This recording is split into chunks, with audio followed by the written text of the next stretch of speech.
Magandang araw! So, mahilig ka rin ba sa mga pets katulad ng pusa? So, kung mahilig ka sa gantong pets or mahilig ka sa pusa, well, masasabi ko na in ka dito sa Hong Kong. Kasi guys, alam nyo ba dito ang mga amo napakahilig nila sa pets.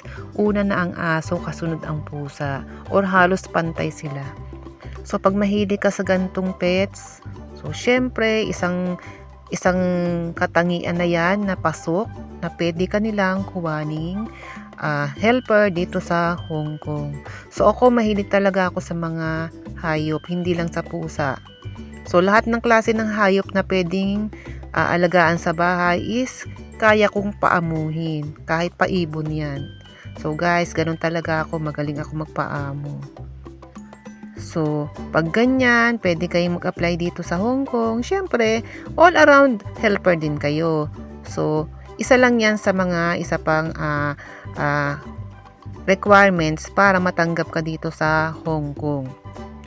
So, kung kayo ay mahilig sa pusa, sa aso, apply na kayo dito sa Hong Kong. At syempre, kailangan kahit paano marunong kayong magluto. Kailangan din matyaga kayo sa pag-intindi sa ugali ng mga amo. At hindi rin pwede sa atin ang masyadong matampuhin. So, kailangan ay matigas ang puso natin dito. Hindi pwede dito ng konting bagay ay susuko agad tayo. So, hindi pwede yun. Kailangan ay matatag at matigas ang kalooban natin. Hindi pwede nang malambot ang puso. So, yun ang masasabi ko.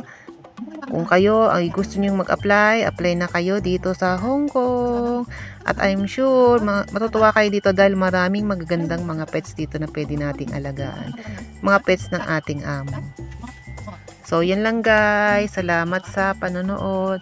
At sana ay subscribe nyo naman ang aking YouTube channel. Please like, share, and hit the notification bell para ma-update kayo sa aking mga susunod na video. Marami pa akong video na i-share. Yung mga ginagawa ko dito sa Hong Kong. Mga advice para makapunta dito. At advice din sa mga naandito na, lalo na sa mga baguhan. So, yun lang guys. See you in my next vlog.